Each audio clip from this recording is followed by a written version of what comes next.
Welcome to Volcano Talk, the series where we race cars up the Volcano Road and talk about them.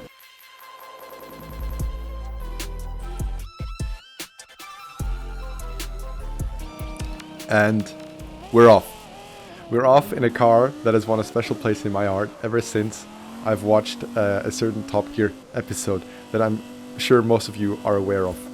The Mexico special, and that's also in tribute to that I have obviously had to paint this car in yellow.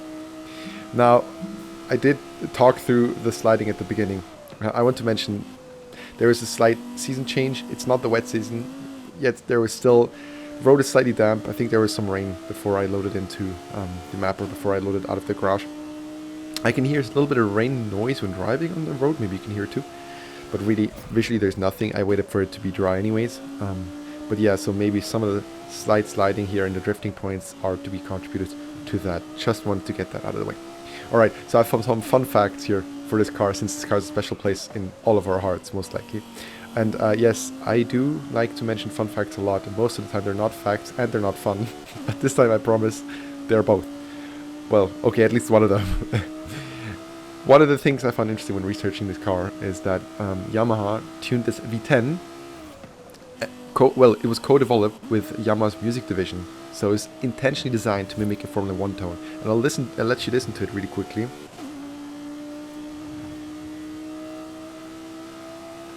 And I mean, yeah, I can confirm. It sounds like, especially the old Formula 1 cars, it definitely sounds very similar.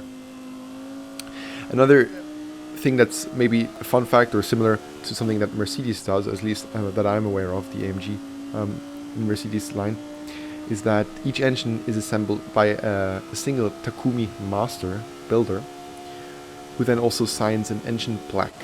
So each engine can be traced back to a single builder, a very skilled builder. And now you might be like, wow, so how many did they have to build? Well, not a lot, because there's only 500 units globally made. Which is a very low number. And I mean, this car already costs $375,000 at least what I could find. So and also what I read online here, that Lexus refuses to do any negotiations on the prices, so it's apparently really set in stone. And with 500 units globally, I can understand they probably could have even put it higher. Now, concretely coming to some of the driving characteristics and what I feel about this. The car is relatively light at 1,400 kilograms. It has a lot of horsepower, 560, with the slick tires. Sorry, with the tires that are on there, with the slicks. There are the car went to 832 rating, so at this point it's quite high. It's also gone up a jump, as they all do with the slicks. Here in drift points, we're sadly going to have to score 9,000 points. Again, as I said, can be contributed to the weather. But the car so far is moving extremely rapid. I'm going to be looking forward to seeing the speed test and also the end time. We're going up against the Lamborghini Huracan Technica, if you saw in the last video, who had an 861 rating, did in the speed zone at 158 kilometers per hour, and a total sprint time of 4 minutes and 1 second. So we're about 40 seconds away from that. At this point, 30 seconds. Did have a lower drift score, but it was also during dry season, so that's negligible, let's say it like that. So some of the highlights of this car, as you can see right here, out of the corner, that acceleration is phenomenal. We're already at 160, 170. Feels absolutely great to have so much throttle at your dispense. 155, just slightly lower to the Huracan.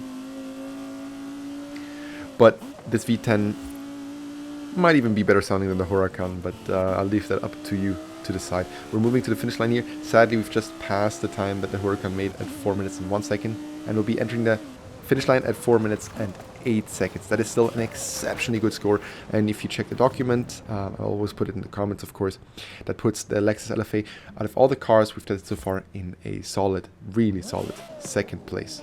It is also the second highest rated car we have done so far, so valid. But this car, if you can get it, in Forza Horizon 4 it was almost impossible to get. In Forza Horizon 5 now it's really easy to get it, then I would get it. Thanks so much for watching, it was fun, till next time.